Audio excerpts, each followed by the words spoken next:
خط استحصالی فعالیت میکند که 30 نفر با جای کاری تامین است. در نقشه داریم در روزهای نزدیک خط شیشه رو براه مونیم، زیاده از 15 نفر با جای کاری نو تامین می شود. مؤسس کارخانه تصمیم گرفته است که در زمین‌های گرد و اطراف همین کارخانه باز بینای نوی ایلوگی کارگاه استحصالی تشکیل کنند که آن از کارکردی افشرده میوه و سبزوات وابستگی دارد. پس از افتتاح انشاءات در ادامه سیاست غمخوارانه رهبریت دولت و حکومت جمهوری تاجیکستان به 12 نفر یتیم کل سر و لباس و تحفه‌ها تقدیم کرده شد. در ادامه سروزیر مملکت بیمارخانه سیراحتی منطقوی، مهمانخانه، راه و مرکز خدمترسانی را به استفاده سپرید. در دوره جشن 30 سالگی استقلال دولتی جمهوری تاجیکستان و سالهای رشد دهات، سیاحی و هنرهای مردمی در ناحیه فیض‌آباد ساختمان و نوسازی 74 انشاءات به نقشه گرفته شده بود که تا امروز بیش از 320 انشاءات ساخته مورد بهره برداری قرار داده شده است که نزدیک 90% دورنما را تشکیل می‌دهد. از انشاءات به استفاده داده شده 16 تا به ساحه معارف، 33 تا به ساحه تندرستی، 4 تا به ساحه فرهنگ، 18 تا به ساحه ورزش، 4 تا به ساحه کشاورزی، 27 تا تعمیر راه و پل، 5 تا حمام، 7 تا سرتراشخانه، 4 تا کاشانه حسن، 9 خط آبی نوشاکی، 78 مرکز خدمترسانی و 86 انشاءات دیگر تشکیل می‌دهد. در دیگر انشاءات جشنی باشد کارهای ساختمانی جریان دارد. شکرانه استقلالیت رو میکنیم. شکرانه از آن میکنیم که در چنین کشوری آسایشته زندگی داریم. با دستور و سپارش‌های جناب عالی پیشوای ملت محترم امام علی رحمان بخشیده به جشن 30 سالگی استقلالیت جمهوری تاجیکستان کارهای سازندگی و آبادانی در تمام کشورمان رواج و رونق یافته ایستاده است. مردم دهه عارفان جماعت دهات مسکین آباد ناحیه فیض‌آباد دستور و سپارش‌های جناب عالی را سرمشق کار خوب دانسته اقدامی نیک را صاحبکار محلی به عهده گرفته راه 2 کیلومتری بین دهه عارفان را که سالیان زیاد بود کارناشایم گشته مردم در آمد و رفت عذاب میکشیدند منفرش نمود. این چنین در درآمدگاه دهه عارفان دروازه زمانوی ساخته به استفاده داده شد. در ادامه سروزیر مملکت قاهر رسولزاده با فعالیت اهل زحمت و نمایشگاه ساکنان ناحیه فیض‌آباد شناس شد. امروز اهل زحمت با استفاده از آب و هوای مساعد و جلب تکنیک‌های صحوی به جمع‌آوری کارتوشکا و دیگر حاصلی در صحرا بوده مشغولند. زحمت پیوسته و استفاده تخمی‌های خوش‌صفت و به محیط ناحیه مطابق به نشونمای خوب و به دست آوردن حاصل بلند زمینه گذاشته است. مورد ذکر است که در ناحیه فیض‌آباد میدان عمومی زمین‌های کارم 6410 گکتار را تشکیل می‌دهد که از این 2948 گکتارش زمین‌های کارمی آبی میباشد. در ناحیه میدان باغ 6031 گکتار و توکزار 424 گکتار را تشکیل می‌دهد. دورنمای کشتی غله‌دانگی‌ها در سال 2021 2100 گکتار، کارتوشکا 870 گکتار و سبزوات 560 گکتار را در بر می‌گیرد. میدان زمین کارمی نزد حولگی در ناحیه 849 گکتار را تشکیل می‌دهد که از این 340 گکتارش آبی میباشد. در ناحیه 3728 خواجگی دهقانی برای استحصال محصولات گوناگون فعالیت نموده امروزها در برابر تامین طلبات ساکنان ناحیه ثمره دسترنجی خود را در دیگر شهر و ناحیه‌های مملکت به فروش میبرند. تا امروز در ناحیه 3117 تن کارتوشکا، 2251 تن سبزوات، 341 تن میوه، 2032 تن گوشت از جمله 1146 تن گوشت پرنده، شیر 8139 تن، تخم 48 میلیون و 624 از 14000 دانه استحصال کرده شده است. همچنین در دایره سفر کاری سروزیر مملکت قاهر رسولزاده با ساکنان و کارمندان کسب و کار گوناگون ناحیه فیض‌آباد ملاقات نمود. تاکید کرده شد که در زمان صاحب استقلالی در زمینه سیاست موفقانه و با برار اساسگذار صلح و وحدت ملی پیشوای ملت پرزیدنت جمهوری تاجیکستان محترم امام علی رحمان برای رشد ساحه‌های مهم خواجگی خلق مملکت، تامین شایسته زندگی ساکنان و آباد و زیبا گشتن تاجیکستان صاحب استقلال چاره‌های تأخیرناپذیر اندیشیده شد. نتیجه همین است که امروز ساکنان مملکت در فضای صلح و آسایشتگی کار و زندگی می‌کنند.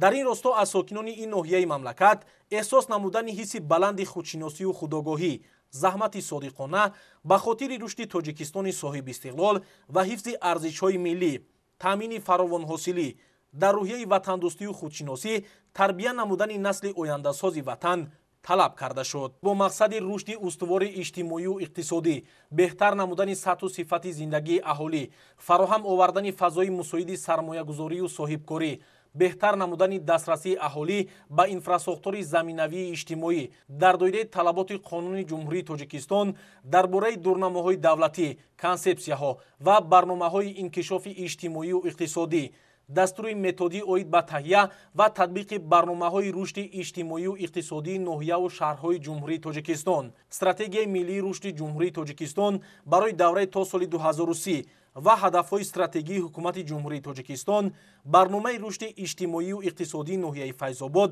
барои солҳои 2021-2025 таҳия ва қабул гардидааст.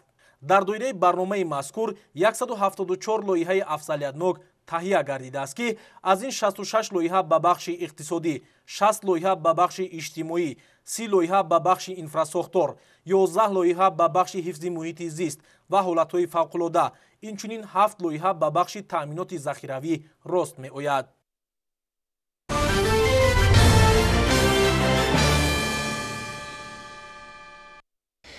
дар вазорати молияи ҷумҳурии тоҷикистон дар доираи барномаи ҳамкории дуҷониба байни вазорати молияи ҷумҳурии тоҷикистон ва вазорати молияи федератсияи Россия вохӯрии вазири молияи ҷумҳурии тоҷикистон Қаҳорзода Файзиддин Саттор ва ҳайати донишкадаи илмию тадқиқотии молиявии вазорати молияи федератсияи Россия таҳти роҳбарии директори маркази тадқиқотии макроиқтисодии донишкадаи илмию тадқиқотии молиявии вазорати молияи федератсияи Россия Самвел Лазариан баргузор гардид.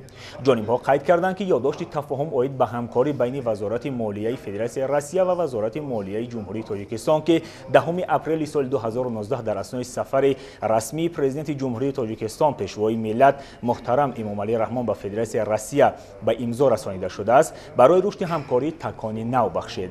дар ҳошияи сафари гурӯҳи коршиносони донишкадаи илмию тадқиқотии молияи вазорати молияи федератсияи Россия ҷиҳати табодули таҷриба дар самти идоракунии самараноки молияи давлатӣ бахусус дар самтҳои беҳтарнамоӣ ба нақшагирии буҷетӣ дар қисмати даромад ва хароҷоти буҷети давлатӣ, муносибатҳои байни буҷетӣ, идоракунии қарзи давлатӣ ва рушди бозори коғазҳои қиматнок, таъмини шафофияти буҷет, дурнамосозии макроиқтисодӣ ва дигар самтҳои афзалиятноки ислоҳот, чорабинӣ ва вохӯриҳо сурат гирифтанд. дар поёни мулоқот ҳар ду ҷониб омодагии худро барои густариши ҳамкории мутақобилан судманд байни вазорати молияи ҷумҳурии тоҷикистон ва вазорати молияи федератсияи Россия иброз намуданд.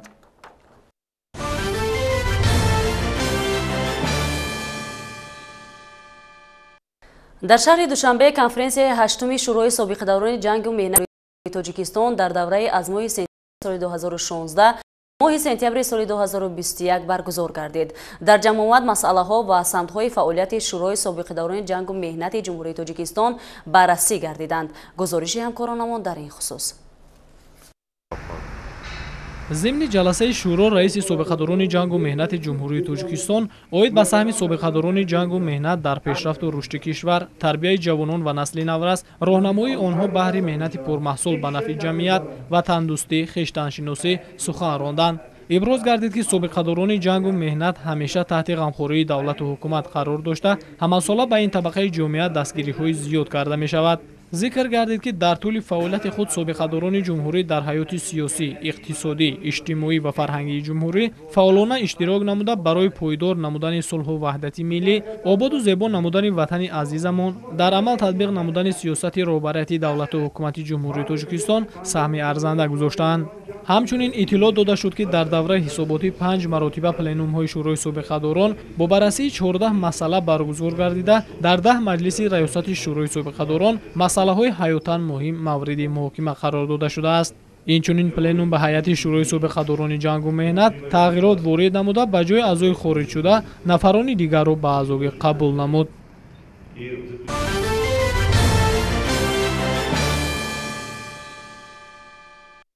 дар доираи нақшачорабиниҳо ба муносибати таҷлили 30-солагии истиқлолияти давлатии ҷумҳурии тоҷикистон дар ноҳияи лағш ҳам даҳҳо иншооти гуногун таъйинот ба истифодабарии умум дода шуд. аксарияти ин иншоот таъйиноти иҷтимоӣ дошта, мушкилоти аҳолиро осон сохт. тафсилоти бештар дар матлаби хабарнигорони минтақавии мо.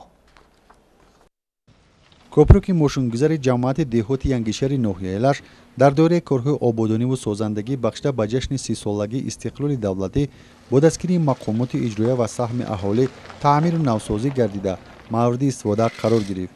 درازی آن 110 متر و پهنای 4 متر را تشکیل میکند. باید قید نمود که از نوسازی و وسیع نمودن کوپروکی مذکور امکان داد که مشکلات رفت آمد ساکنان و نقلیات آسان گردد. طول سالهای 2018 تا سال 2021 از شماره ذکر کرده تا امروز 184 عدد بندهای مقرر کرده اجرا کردند که این برابر 83 زیاده از 83% نقشه قبولگرده را تشکیل میکنند. تمام جماعت‌های شهر و دهات کارهای سازندگی و بنیادکاری با مرام ادامه دارند و در نظر است که تا فرا رسیدن فصل خنکی‌ها و سرما به اتمام رسیده مورد برداری قرار داده میشوند. در دوره دستور سپرش‌های پرزیدنت جمهوری تاجیکستان محترم امومالی رحمان در جماعت شهرک وحدت ناحیه لش بینوی شعبه بیماری‌های سیریاتی بنیاد گردیده در عرفه انجامیابی است. بینوی شعبه سیریاتی با دستگیری مقامات اجرایی و شریکان روش بنیاد می‌گردد. پروژه اساسگذار صلح و وحدت ملی پیشوای ملت پرزیدنت جمهوری تاجیکستان محترم امومالی رحمان و اجرای نقشه چهاربین‌های 30 سالگی استقلالیت دولتی جمهوری تاجیکستان در ناحیه لخش یک قطار کارهای ساختمانی با مرام ادامه دارد. چیزی که می‌بینیم امروزها مردم با یک حشر دستجمعانه در انشاءاتی بینای بیمارخانه سیریاتی، بینای بیمارخانه طربخانه، ساختمان مکتب، بنگاه‌ها، تعمیر راه‌ها با مرام حشرهای دستجمعانه ادامه دارد. مورد بهره برداری قرار گرفتن یک قطار انشاءات‌های دیگری خواجگی خلق در عرفه جشن استقلال کشور مشکلات ساکنین جماعت دهوتی ینگیشهر را آسان نموده با سیمای جماعت حسنی زیبا زم می‌نماید.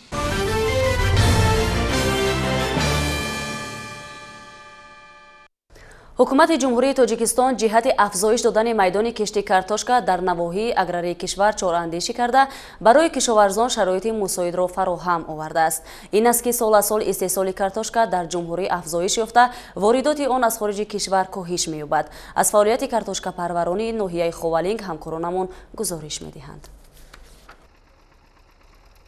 کартошка парварӣ яке аз соҳаҳои сердаромад ба ҳисоб меравад ва талабот ба ин намуди маҳсулот дар бозору марказҳои савдо рӯз аз рӯз зиёд гардида истодааст. бо дар назардошти ин кишоварзони мамлакат сол ба сол майдони киштии картошкаро васеъ менамоянд. муассисаи давлатии хоҷагии ҷангали ба номи Саидаҳмад Каримови ноҳияи Ховалинг имсол низ бо ҷалби кормандони муассиса картошка кишт намудаанд. айни замон ба ҷамъоварии картошка машғул мебошанд. дар ин мавзеъ дар майдони 2 гектар картошка кишт карда буданд ва новобаста ба мусоидии обу ҳаво ва пайдоиши ҳашароти зараррасон тавонистанд ҳосили хуб рӯёнанд. ба гуфти кормандони хоҷагӣ ҳосилнокӣ аз ҳар гектар 180-200 центнериро ташкил дода истодааст. дар ҷамъоварии маҳсулот аз техникаи наву замонавӣ истифода мебаранд. раҳбарияти муассиса иброз доштанд ки бештари ҳосили ба дастовардаро ба кормандони хоҷагӣ тақсим менамоянд. инчунин як қисми ҳосилро ба савдо бароварда боқимондаро барои тухмии соли оянда захира мекунанд. бинобар иттилои раёсати кишоварзии ноҳия имсол бо истифода аз тухмиҳои хушсифати ба шароити иқлими минтақа мутобиқ ва техникаи мошинолотҳои кишоварзӣ деҳқонон дар ҳамаи шаклҳои хоҷагидорӣ дар майдони 286 гектар картошка кишт намуданд ки ҳосилнокӣ аз ҳар гектар ба ҳисоби миёна 175 центнериро ташкил додааст. соли оянда бошад мақсад доранд майдони кишти ин намуди зироатро васеъ намуда дар таъмини амнияти озуқавории кишвар саҳм гузоранд. ширинҷон сафарзода, Сайфиддин Исмоилов аз ноҳияи Ховалинг барои барномаи Навид.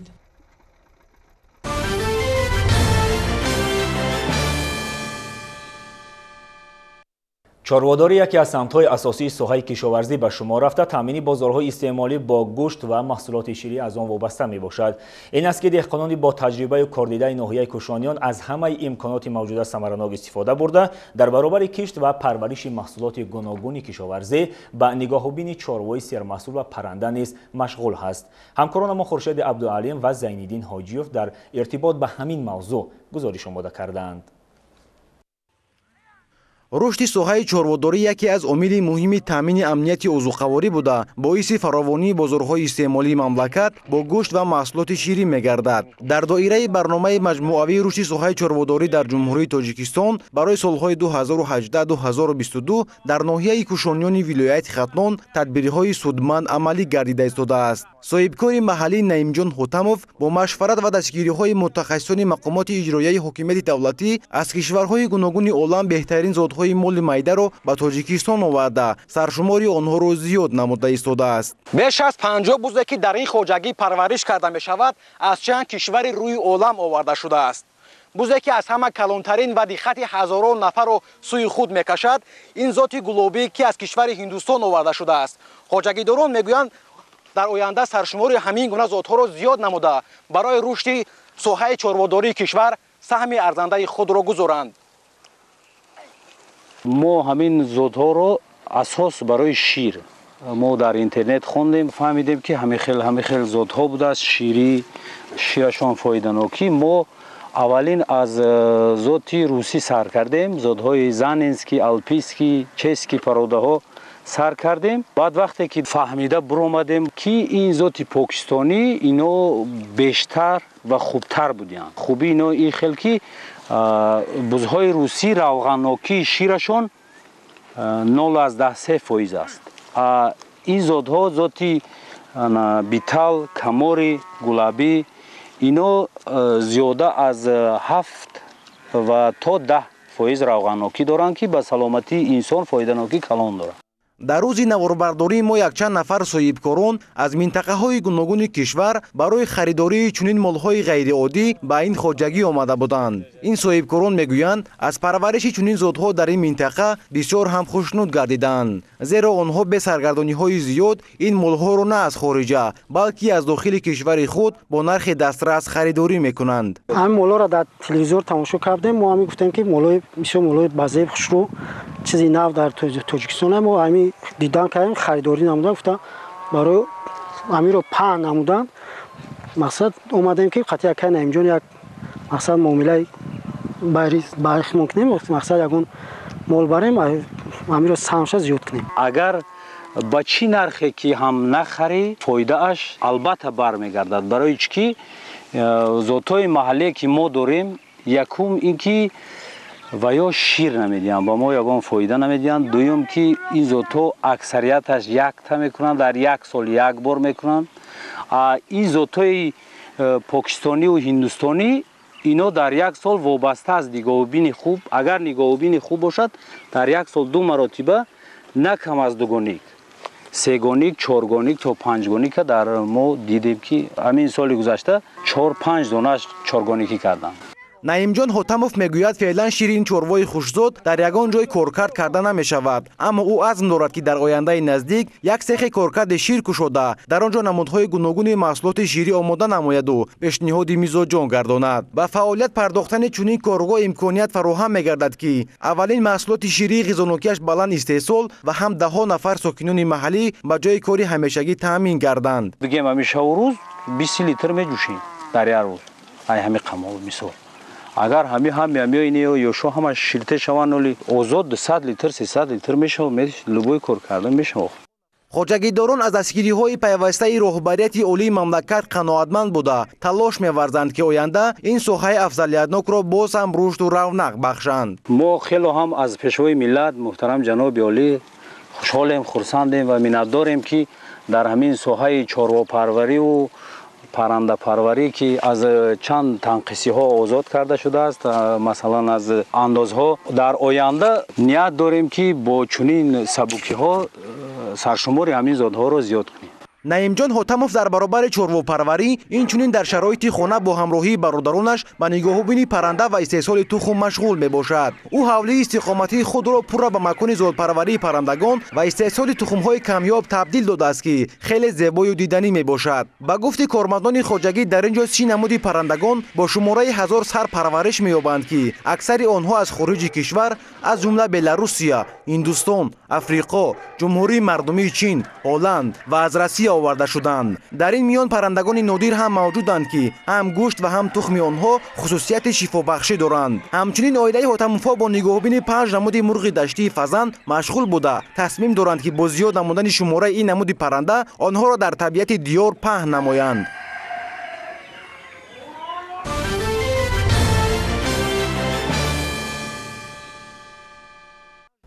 боиси ифтихор аст ки бо иқдомҳои наҷибу созандаи президенти ҷумҳурии тоҷикистон муҳтарам эмомалӣ раҳмон шурӯъ аз 1 сентябри соли 2021 теъдоди гирандагони стипендияи президенти ҷумҳурии тоҷикистон аз 400 ба 3000 нафар расонида шуд ки ин шаҳодати дастгирӣ ва ғамхориҳои сарвари давлат нисбат ба қишри ояндасози миллат ҷавонон мебошад. бо мақсади дарёфти хонандагони болаёқад дар ноҳияи баландкӯҳи шамсиддин шоҳини вилояти хатлон озмуни стипендияи президентӣ гузаронида шуд ки аз рафти این همایش همکارانمان گزارش می‌دهند. ҷавонон ҳамчун нерӯи бузурги созанда ва эҷодкор аз ҷониби давлат ва ҳукумати тоҷикистони соҳиби истиқлол эътироф мешаванд. ин аст ки татбиқи босамари сиёсати давлатии ҷавонон аз рӯзҳои нахустини соҳиби истиқлолӣ дар меҳвари фаъолияти ҳукумати кишвар қарор гирифтааст. дар ноҳияи баландкӯҳи шамсиддин шоҳини вилояти хатлон бо иштироки аъзоёни комиссияи озмуни гирандагони стипендияи президентии ҷумҳурии тоҷикистон барои соли таҳсилӣ 2021-2022 баргузор гардида муассирини мактабҳои ҳудуди ноҳия баҳри сазовор шудан ба стипендияи президентӣ дар ин ҳамоиш ширкат варзиданд. пеш аз оғози озмун масъулини бахши кор бо ҷавонон ва варзиши ноҳия вобаста ба омӯзиши илмҳои муосир, фарогирии донишҳои зарурӣ, васеъ намудани доираи ҷаҳонбинӣ ва огоҳӣ пайдо намудан аз техникаву технологияи навин суханронӣ карда, намунаи ибратпазирӣ буданро барои дигар наврасону ҷавонон талқин карданд. ёдовар мешавем ки озмуни гирандагони стипендияи президентии ҷумҳурии тоҷикистон соли 1998 таъсис ёфта барои 100 нафар хонандагони муассисаҳои таҳсилоти миёнаи умумӣ ва касбӣ дода мешуд. сипас ин теъдод ба 300 адад ва аз соли 2018 ба 400 адад боло бурда шуд. боиси ифтихор аст ки бо иқдомҳои наҷибу созандаи пешвои муаззами миллат аз 1 сентябри соли 2021 теъдоди гирандагони стипендияи президентии ҷумҳурии тоҷикистон аз 400 ба 3000 адад расонида мешавад. мо шукрона аз пешвои миллат мекунем ки барои мо чунин озмунҳоро эҳё мегардонад ва мо насли даврони истиқлол дар ин озмунҳо ширкат варзида дониши худро ва истеъдоди худро месанҷем. агар ҷои намоёнро низ ишғол накардам, рӯафтода намешавам. боз оянда дар пеш аст. ман дар оянда кӯшиш мекунам ки чунин фанҳои таълимӣ ки имрӯз дар ин озмун пешкаши мо карда шуда буд, мо дар амин фанҳоро дақиқ ва мустаҳкам бихонему боз дар оянда дар ҳамин озмун иштирок кунем, шояд ҷои намоёнро ишғол кунем. дар озмуни мазкур толибилмони болаёқати синфҳои 9, 10 ва 11 муассисаҳои таҳсилоти миёнаи умумии ноҳия иштирок намуда, комиссия оид ба интихоби гирандагони стипендияи президентии ҷумҳурии тоҷикистон барои соли таҳсилӣ 2021-2022 шахсони арзандаро интихоб намуданд. мақсад аз баргузории озмуни мазкур ин ҳавасмандгардонӣ ва дастгирии наврасону ҷавонони лаёқатманд ва дар амал татбиқ намудани фармони президенти ҷумҳурии тоҷикистон дар бораи таъсис додани стипендияҳои президентии ҷумҳурии тоҷикистон барои хонандагони муассисаҳои таҳсилоти умумӣ, литсейҳо, гимназияҳо, омӯзишгоҳҳои касбӣ техникӣ ва коллеҷҳо ба ҳисоб меравад. ман имрӯз дар озмуни гирандагони стипендияи президентӣ иштирок варзидам ва аз ин хеле ҳам хурсанд мебошам. инчунин агар ман ҷойҳои намоёнро ҳам ишғол накунам ҳам дар солҳои оянда боз кӯшиш менамоям ки дар ин озмун дониши худро сайқал дода ҷойҳои намоёнро ишғол намоям. тавре иттилоъ дода шуд, солҳои аввали таъсисёбии стипендияи президентӣ то ба соли ҷорӣ аз ноҳияи шамсиддин шоҳин аз 1 то 5 нафар хонандагон ба гирифтани стипендияи президентӣ даст ёфтанд. баъди зиёд намудани теъдоди гирандагони стипендия дар ҷумҳурӣ аз соли оянда 25 нафар хонандагони муассисаҳои таҳсилоти миёнаи умумии ноҳия ба гирифтани стипендияи президентӣ сазовор мешаванд.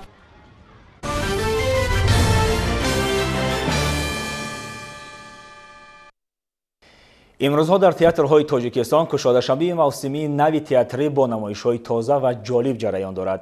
мавсими нави театрӣ аз солҳои қаблӣ бо вижагиҳои худ, интихоби мавзӯъ, сатҳи касбият, шакли пешниҳоду нақшофарии ҳунарпешагон, сабку услуби коргардонҳо, саҳнаофарию мусиқӣ фарқ мекунад. зимни мавсими нав ҳунарпешаҳои касбии мамлакат намоишҳои пурмазмунро аз иҷодиёти нависандагони машҳури тоҷик ва хориҷӣ омода намуда ба саҳна мегузоранд. чунин намоишномаеро бо номи шикори шер ҳунарпешагони театри давлатии академии драмавӣ ба номи Абулқосим Лоҳутӣ манзури ҳаводорони театр гардониданд. ҳамин гуна зери навои дафу доира аҳли ҳунари театри академияи драмавӣ ба номи Абулқосим Лоҳутӣ мавсими 92-юми театриро бо як рӯҳияи болидаву пур аз фараҳ истиқбол карданд. Дар саҳни театр ҳунармандону ихлосмандони театр ба ҳам омада хушу хурсандӣ намуданд. Дар маросими оғози мавсими нави театрӣ масъулини вазорати фарҳанг ва намояндагони касбу кори гуногун, ҳунармандони шинохтаи ҷумҳурӣ, зиёиён ва ҳаводорони санъати театрӣ иштирок намуданд. иброз гардид ки дар репертуари театрҳо соли равон намоиши асарҳои нави саҳнавӣ бахшида ба 30 солагии истиқлолияти давлатии Тоҷикистон пешбинӣ гардидааст ва ихлосмандону ҳаводорони театрро ба маросими мазкур барои тамошои ин намоишномаҳо даъват менамояд. ҳамчунин зикр шуд ки ҳунармандони тоҷик дар мавсими нави театрӣ нақшаҳои зиёд доранду спектаклҳои навро ҳам барои тамошобинони хурдсол ва ҳам калонсолон дар жанрҳои гуногун ба саҳна хоҳанд гузошт. театр бояд дӯст дошт. ҳар касе ки ба театр омад او خیلی نازکی های زندگی را درک کرد.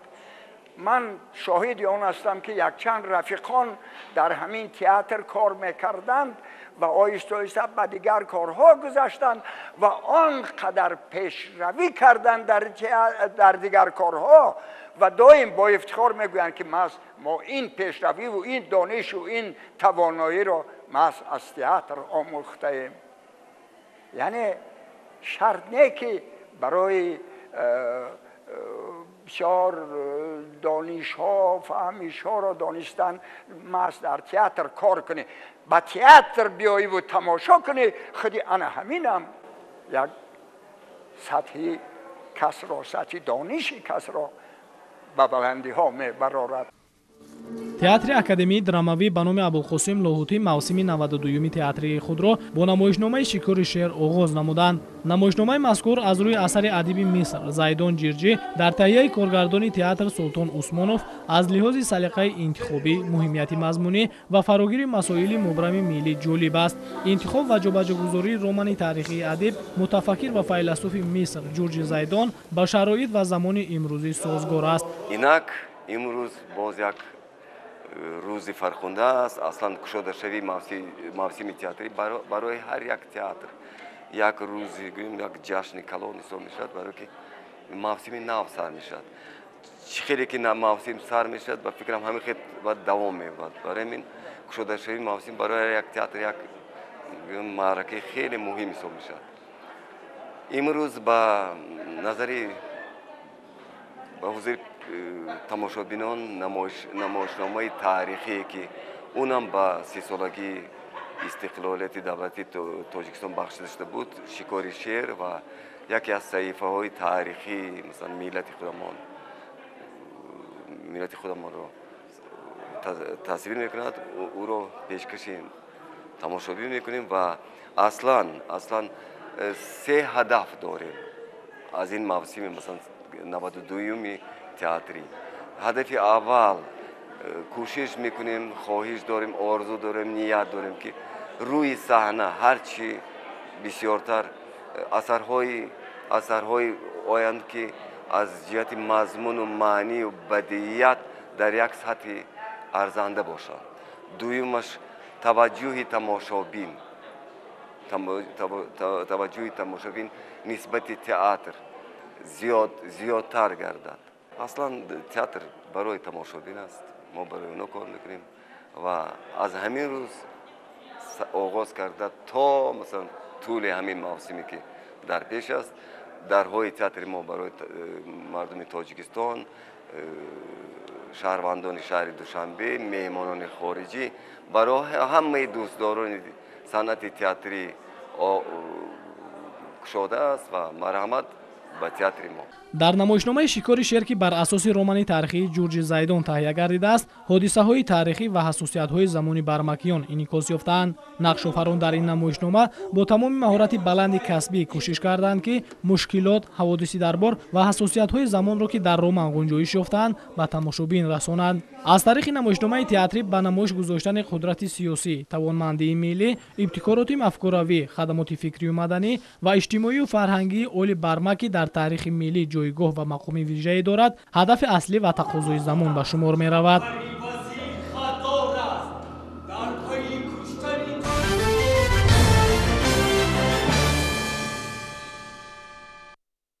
дар театри давлатӣ академияи опера ва балети ба номи Садриддин Айнӣ низ кушодашавии мавсими нави театрӣ баргузор гардид. Аҳли ҳунари театр ба мухлисони худ дар нахустин рӯзи мавсими навбатӣ намоишномаи Хусра ва Ширинро ба маърази тамошо гузоштанд. тафсилоти бештар дар гузориши ҳамкоронамон. инак мавсими деринтизори театрӣ барои ҳама дӯстдорони санъат дар театри асосии мусиқии кишвар оғоз шуд. ҳунармандони театри давлатии академияи опера ва балети ба номи Садриддин Айнӣ дар кушодашавии 81-умин мавсими театрӣ бо намоишномаи операи Хусрав ва Ширин рӯи саҳна баромаданд. операи Хусрав ва Ширин ки яке аз рӯйдодҳои муҳими мавсим дар театри опера ва балет мебошад, дар ҳузури дӯстдорони саҳнаҳои театрӣ ва намояндагони санъату фарҳанги кишвар баргузор гашт. Хусрав ва Ширин дуюмин достони маснавии хамсаи Низоми Ганҷавӣ буда, дар он қудрату тавоноии ишқ нишон дода мешавад. дар саросари мамлакатамон рӯзҳои идона ҳаст. дар тамоми шаҳру ноҳияҳо консертҳои фарҳангӣ, намоишҳои фарҳангӣ бахшида ба ин ҷашни бузург ки давлати мо имрӯз 30 солагиро қайд карда истодааст. аз он ҷумла муассиси давлатии театри давлатии академияи опера ва балети ба номи устод Садриддин Айнӣ тасмим гирифт ки бахшида ба ҳамин ҷашни бузург имрӯз 81-умин солгарди мавсими театриро мо оғоз карда истодаем. соле ки сипарӣ мешавад, мавсими 2021-2022 ки чӣ тавре ки мегӯем 30-солагии истиқлолият аст, ҷашни бузург аст, ҳаракат мекунем ки намоишномаи нав ба нав рӯи саҳнаи театри тоҷик ояд. муаллифи операи Хусрав ва Ширин Амирбек Мусоев буда, он аз рӯи либретаи шоир Гулназаркелдӣ саҳнавӣ шуд. коргардони намоишнома Шавкат Халилов мегӯяд ки давоми қариб 20 соли охир ин ягона операи тоҷикӣ аст ва он ба ҷашни 30-солагии истиқлолияти давлатии Тоҷикистон бахшида мешавад. якумин аз театрҳои касбӣ аст ки имрӯз мо мавсими театрро оғоз мекунем. яъне ки бо кадом асар, ин асаре ки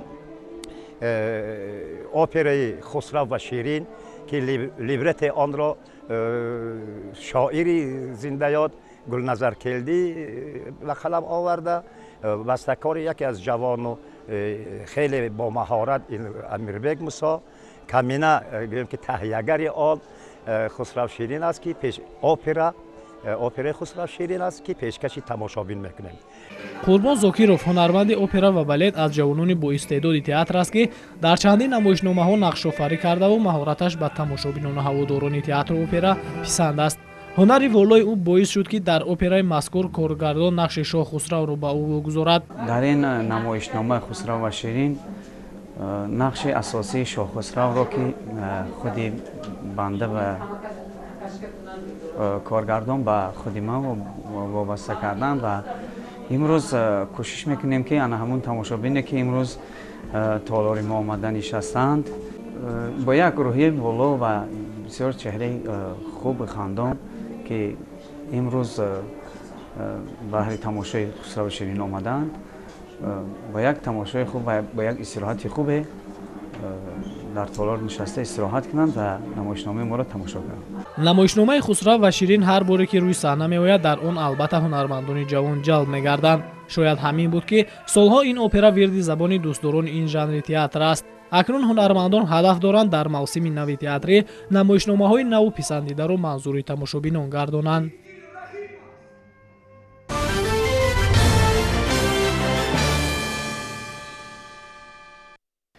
در شهر باختر مراسم کشاده‌شوی مرحله سوم مسابقه فوتبال خرد برای دریافت جام حزب خلقی دموکراتیک تاجیکستان میان دسته‌های غیرکسبی شهر و نواحی منطقه باختر دایر شد. جزئیات بیشتر در مطلب ورزشی برنامه.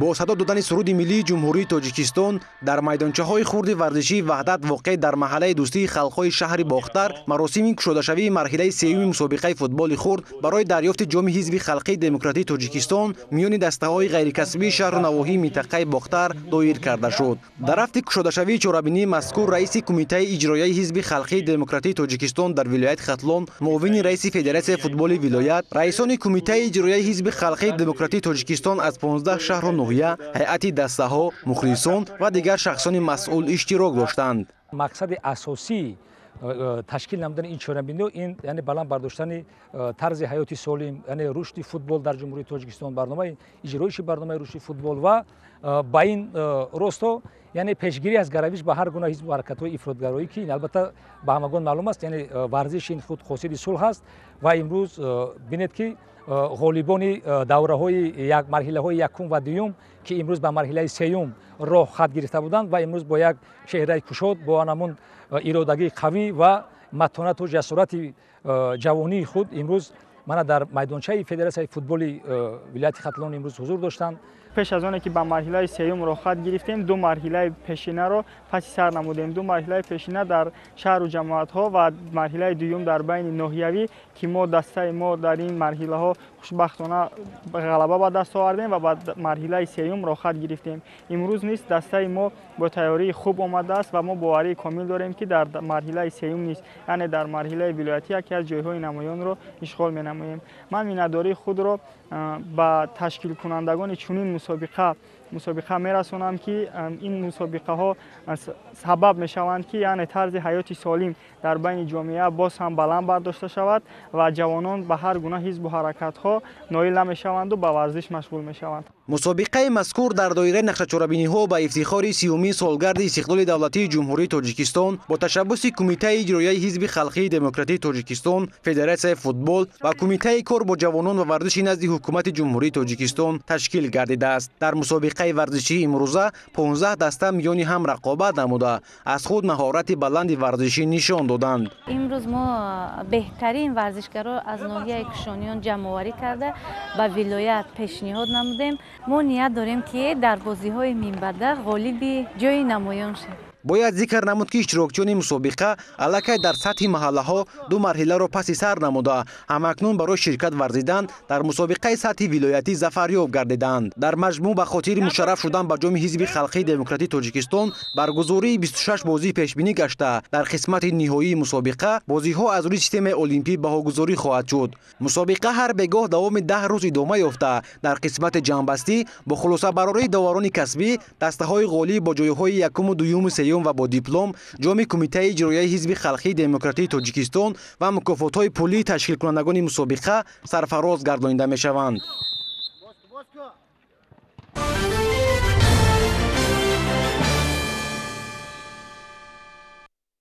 бинандагони гиромӣ, ин буд барномаи иттилоотии навид ки манзури шумо гардонидем. бароятон тансиятию хушбахтӣ ва саодати рӯзгорро орзумандем. хайр.